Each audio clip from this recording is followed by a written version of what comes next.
September 2020 video horoscopes for the 12 signs. I'm Lada from astrology.com. Welcome to the craziest year and one of the tougher months. September, October, November, guys, months we're not gonna forget. And months of big spiritual growth.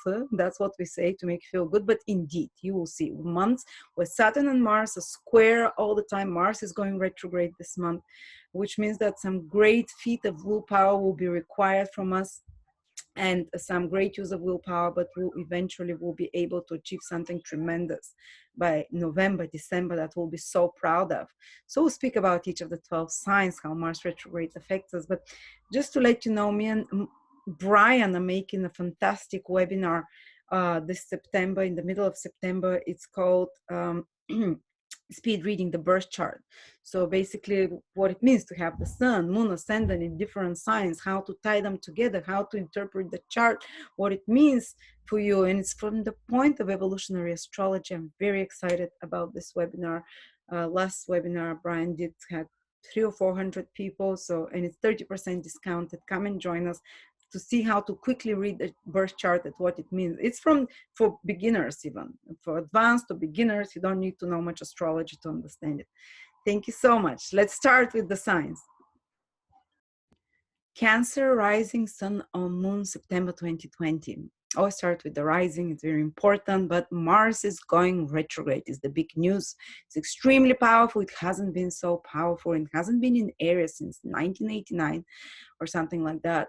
It hasn't been that close to the Earth in a long time, so very important developments will be happening in your 10th house for the next 2-3 months, and some of them might be more challenging because a retrograde Mars is receiving difficult aspect. When it's retrograde, it requires 3 times more efforts, guys, 3 times more exertion, and this is your career. And it means that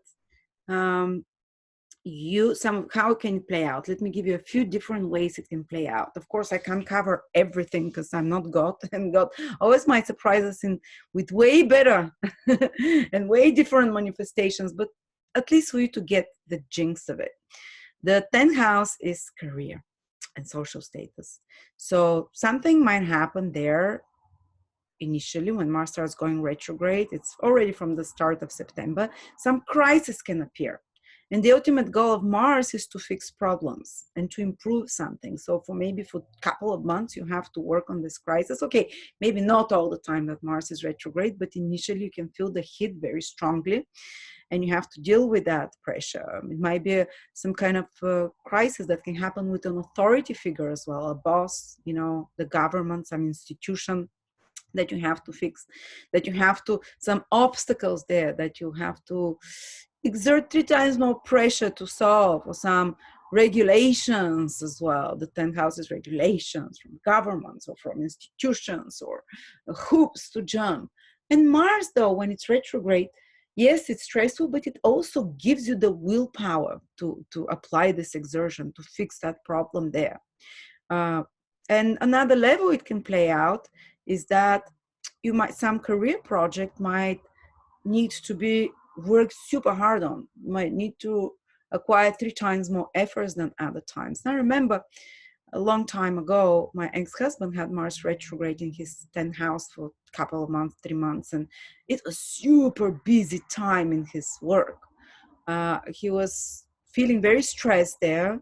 They were making him work till 10 o'clock. The bosses were very demanding. It was stressful. But ultimately, when Mars started moving directly, so that will happen from the middle of November, December, he increased his social status. And because of the hard projects, very demanding projects, which Mars had to mobilize him to exert himself much more, no matter how stressed he felt, at the end he was really rewarded. And at the end he, in the eyes of the bosses, his social status improved and he was put for promotion because of that. So, look at it this way. Whatever stresses are coming, it's an opportunity, rare opportunity, because you're not going to have Mars retrograde in your 10th house till 2064, something like that. So once in a lifetime opportunity to really put this willpower there, this effort, because Mars doesn't give you anything. You have to like a fitness, like someone who is gonna prepare for a competition for lifting weights, you have to do the lifting of the weights. You can't just go to the competition and so you'll be doing that, the preparation for this competition, for this, when in regards to your career for the next couple of months, even if it's stressful, it's painful, like just like bodybuilders, they deprive themselves sometimes of things. They have to be very organized like a soldier and very strategic, and you have to have the same approach towards your career for the next 2-3 months. And again, as I said, yes, it might be difficult, but the final result can be 3 times more lasting, like a promotion, a better career. And again, when Mars goes retrograde, some of you might start, if you're not in the right career or in the right job, you can be pushed to actually quit it, to re-examine it. Retrograde is like, is this the right place? If you're in the right place, it's more like extra efforts that you have to put to break through to some project, you know. But if you're not in the right places, definitely this can be the time when you burn bridges with a career, or with a boss or authority figure. And it can be a time when you reevaluate, because retrograde is to see it from a different perspective, you know, where you're headed and what kind of position do you want in the world. uh, when I had Mars retrograde in my 10th house, I got divorced. That's when I basically, because the 10th house is, it's kind of the ultimate goal, and it's your social status. That's why 10th house is very often connected to marriage. So, and Mars from the 10th house makes square aspects to the 7th as well. So some of you, if you're not in the right marriage, you might decide that it's time to change your social status from married to unmarried. And I don't want to scare you. I mean, if you're in a good relationship, you don't, and it can be a good person or whatever, but it might not be part of your mission. The 10th house is mission in life, the path, the highest possible path you can take is the 10th house manifestation of the divine, the highest you can strive towards. And it's not part of it. Sometimes I have seen that, you know, careers can, even kind of statutory relationships that change your status in some way can be revised. There might be a strive to improve them, at least, if not end them. On another level, oh my God, let me think back. What happened then? Everything, when Mars was retrograde in my 10th house, it was the craziest, the happiest year of my life, the most intense. And we constantly had problems with authority figures for 2 months when Mars was retrograde. Like the police was stopping us everywhere. And I even ended up we ended up with one night that for for driving over limits, we had to spend a few hours in the police station, and we're kind of rebelling a lot that summer. Wow. In 2016. Sorry, but that's my memories. I'm not saying the same will happen for you, but just be careful. And it's very good advice. What I remember from when I had Mars retrograde in my 10th house is, yes, problems with authority figures can appear of such sort. If you're your own boss, then you are working on some project that, you know, to change somehow your career, the direction of a career. This is when I changed exactly that. This is when I started doing my career very differently. I started I re-examined how I was, the 10th house is structure of any sort. I re-examined my structure, and I, like a soldier, rebuild it in a different way. So this is what you might do when Mars is retrograde in your 10th house. But one thing is, if you're having obstacles with father figures, authority figures, arguments there, don't react too fast. This is the lesson of retrograde Mars. It's not, don't give your power away. Mars in Aries wants to ultimately for you to take your power from authority figures. But don't be the first one to start the war. If you're provoked by authority figures, by all means, you know, it's okay. But don't start a war with authority figures or people in power now, because whoever strikes first during Mars retrograde tends to lose the battle. But if you're provoked by others, adopt a strategic attitude towards such people instead of lashing out, I'm leaving, breaking, you know, stopping this job or whatever. Be a little bit more cunning. Mars retrograde works in indirect ways rather than, breaking through the door with your horns. It works in a more strategic way, a bit like Mars in Scorpio rather than Mars in Aries. So if you're having such clashes with authority figures, hold back, deep breath, wait a day or two. If there's stress is also around your work and work projects, and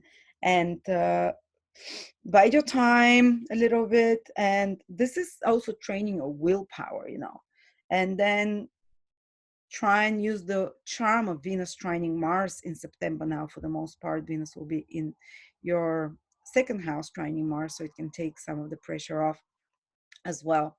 But yeah, for 2 months, just more strategic in job, in career, and such matters. And honestly, the final results can be fantastic. I've survived that, and I came out way happier from this period after that with way better career. When Mars went retrograde, it's like my whole career changed for the better. I restructured how I did things, and by the time it finished retrograding, I was on the path of having twice as many followers as other times because of some of the changes that I did. So there you go. This is the good side of it. Venus is in your second house for most of the month. So there is some good relief from tension there, from this Mars, because Venus is making trine to it. So it might be a good time to make some money as well, to gain something that you consider valuable, beautiful, or this pair of nice shoes you've always wanted, or whatever you buy now, like clothes or anything adornment or anything that you consider valuable, beautiful. I think you'd be quite happy with it. I think you'd find the good value, the good worth, good materials, good values. If you're trying to find materials for something, whether it's painting materials, drawing materials to create clothes, materials for your business, food ingredients, you'd keep coming on better quality for most of September because of Venus' helpful influence in the second house of material things and value. And if you buy or sell something, you can have a better deal than other times as well. It also helps you enjoy life through the second house. Venus is enjoyment. Second house is the five senses. You can, when you go eat somewhere, you can cook better than normal. Now you can find yourself enjoying more tasty food wherever you see it, or you can find yourself enjoying more beautiful clothes. The five senses, beautiful views, beautiful smells of any sort. A kind of even self-pampering through the five senses is good when Venus is there. And as I said, also money, monetary. Some of you can have a better month financially than other times. Okay. So while solving problems and stresses with career. Oh, I forgot to say Mars retrograde in the 10th house can have another positive thing. If, for example, you applied to jobs and you didn't get them, or you didn't hear from them, now an old job or an old project can come back to you when Mars goes retrograde. But it will require quite a bit of effort. But if it's something old coming to you, you can definitely take it. Something that you're already familiar with rather than something totally new, starting a totally new project. Not when Mars goes retrograde, but fixing an old project or coming back to an old project, or looking at a project you're doing currently from very different eyes and changing it in some way, yes. And then Mercury, Cancers, is in your fourth house, which is very good for some important communications with family members, even a short trip to see family, for example, or organizing better. Mercury likes to organize, to plan family events, or some papers and document signing connected to property, to place of living, to home and house, maybe some more social activity around your home and family members as well. And if you're in business that is property connected, that is nurturing, caring, connected, taking care of children as well, it can be more happening month. Mercury is passing there quickly, nothing that's going to turn your life around, but it's maybe some good conversations with family, possible, something like that. Okay. So yes, so things from the past are coming in regards to your career to be fixed, to be repaired, relationships with father figures, authority figures, or reevaluating your current social status. So big life-changing activities can be happening, guys, for you. And of course, Mars is squaring Saturn from your fourth house. So yes, there might be a big change of status for some of you because of marriage, relationship, or there might be some contracts that need deadlines that are putting pressure on your career as well. Or there can be some clash between your career or worldly demands, worldly responsibilities, and your partner. Your partner might feel this tension as well and might feel a little bit challenged. Again, remember, this is temporary. It's a very tough situation. This September is in October, November is probably the toughest month together with March and April this year, but they're even, I would say, even tougher than March and April. So yeah, so it's cautiousness that you show with your career, with your relationships. And as I said, the final results with your career can be way better. All right, thank you.